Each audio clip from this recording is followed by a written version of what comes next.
Friends, આજના વિડીયોમાં આપણે બનાવીશું ચોકલેટ બરફી. મિલ્ક પાવડરથી બનતી આ બરફી માત્ર 10 જ મિનિટમાં બનીને તૈયાર થઈ જાય છે. સ્વાદમાં અને દેખાવમાં એકદમ બજારમાં મળે એવી. તહેવારોમાં મીઠાઈઓમાં મિલાવટ થવાની સંભાવના ખૂબ જ વધી જાય છે. તો લાંબી લાઈનોમાં ઊભા રહેવા કરતાં એકદમ શુદ્ધ મીઠાઈ ઘરે કેમ ન બનાવીએ? તો ફટાફટથી મારી ચેનલ ફૂડ વિથ ફાલ્ગુનીને સબસ્ક્રાઇબ કરી દો એટલે આપણે રેસીપી શરૂ કરીએ. ખૂબ જ ઝડપથી બની જતી આ બરફી બનાવવા માટે એક નોનસ્ટિક પેનમાં લઈશું 2 ટીસ્પૂન ઘી. ઘી પીગળે એટલે એમાં 1 કપ દૂધ ઉમેરીશું. તો 250 ml કરતાં થોડું ઓછું દૂધ મેં અહીં ઉમેર્યું. હવે ઘી અને દૂધને સાધારણ ગરમ કરીશું. એકદમ ઉકાળવાનું નથી, માત્ર હલકું ગરમ કરવાનું છે. હલકું ગરમ થાય એટલે ગેસની આંચ બંધ કરી દઈશું અને હવે પછીની પ્રોસેસ બંધ ગેસ પર કરીશું. તો આ હુંફાળા દૂધમાં ઉમેરીશું 2 કપ અને વજનમાં 200 ગ્રામ મિલ્ક પાવડર. માર્કેટમાં ઘણા બધા પ્રકારના મિલ્ક પાવડર મળતા હોય છે, પણ મેં અહીં ડેરી વ્હાઇટનરનો ઉપયોગ કર્યો છે, કારણ કે ડેરી વ્હાઇટનર બધે જ અવેલેબલ હોય છે. હવે મિલ્ક પાવડરને દૂધ સાથે બરાબર રીતે મિક્સ કરવાનો. હુંફાળા દૂધમાં મિલ્ક પાવડર તરત જ પીગળી જશે અને આ પ્રોસેસ આપણે બંધ ગેસ ઉપર કરી રહ્યા છીએ. તવેથા વડે જેટલા લમ્સ હોય એ તોડવાની કોશિશ કરવાની. થોડા ઘણા લમ્સ રહી જાય તો એનો વાંધો નહીં, એ આગળ જતાં નીકળી જશે.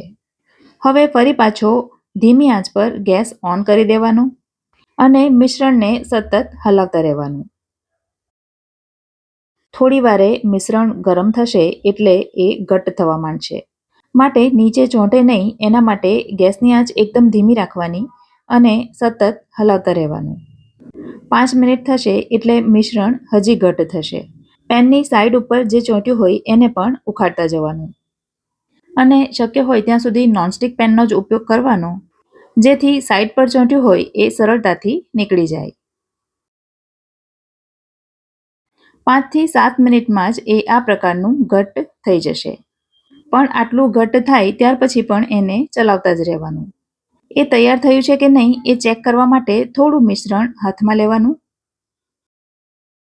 અને આ પ્રકારે ગોળ કરી જોવાનું. જો સરળતાથી બોલ વળે તો સમજવાનું કે મિશ્રણ હવે તૈયાર થઈ ગયું છે. હવે ગેસ બંધ કરી દેવાનો અને એના 2 સરખા ભાગ કરી દેવાના. હવે બરફીને ઠારવા માટે અહીં મેં એલ્યુમિનિયમની ટ્રે લીધી છે. તમે એના બદલે સ્ટીલની થાળી પણ લઈ શકો છો અને એમાં બટર પેપર મૂકી દીધું છે, જેથી એને ડીમોલ્ડ કરવાની સરળતા રહે. પણ બટર પેપરના બદલે તમે સ્ટીલની થાળીની અંદર ઘી લગાવી દો તો પણ ચાલે. હવે બટર પેપરની અંદર પણ મેં સાધારણ ઘી લગાવી દીધું છે. હવે બરફીના એક ભાગને મોલ્ડની અંદર મૂકી દઈશું. તમે જોયું હશે કે મેં આમાં ખાંડ નથી ઉમેરી. એનું કારણ એ છે કે મેં અહીં ડેરી વ્હાઇટનરનો ઉપયોગ કર્યો છે અને ડેરી વ્હાઇટનર સાધારણ સ્વીટ જ આવતો હોય છે, માટે એમાં ખાંડ ઉમેરવાની જરૂર નથી.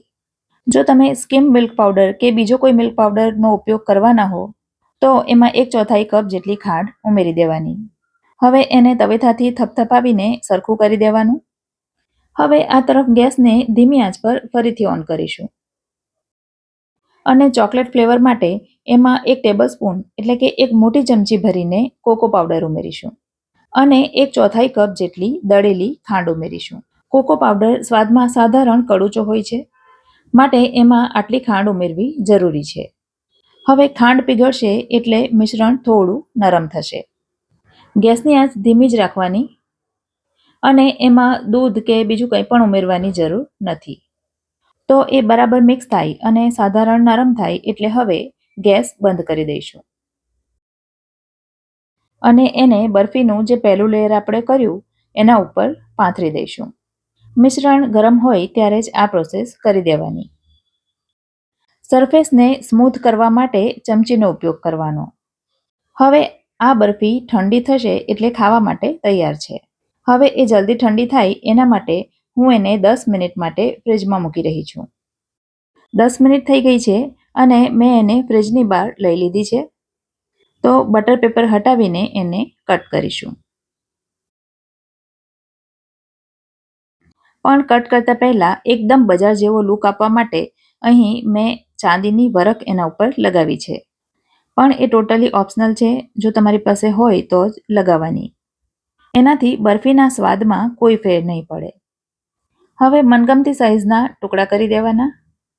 ફ્રેન્ડ્સ, મિલ્ક પાવડરની આ ચોકલેટ બરફી સ્વાદમાં ખૂબ જ ટેસ્ટી બને છે અને ચોકલેટ ફ્લેવર છે તો ખાસ કરીને બાળકોને એ ખૂબ જ પસંદ આવે છે. બરફીનું વજન કરીએ એ પહેલાં હું તમને તોડીને બતાવી દઉં. એકદમ સોફ્ટ અને મોંમાં મૂકતા જ ઓગળી જાય એવી આ બરફી તમે ઘરે બનાવશો ને તો બધાને એમ જ લાગશે કે આ તમે બહારથી લાવ્યા છો. ચાલો તો ફટાફટથી એનું વજન કરી લઈએ. તો 10 નંગ જેટલી આ બરફી વજનમાં 300 ગ્રામની પણ ઉપર થાય છે. રેસીપી કેવી લાગી કમેન્ટ કરીને જરૂરથી જણાવજો. વિડીયો ગમે હોય તો લાઈક કરજો અને તમારા સર્કલમાં શેર કરજો. તો ફરી મળીશું આવી જ એક નવી રેસીપી સાથે. ત્યાં સુધી મને રજા આપો. આવજો.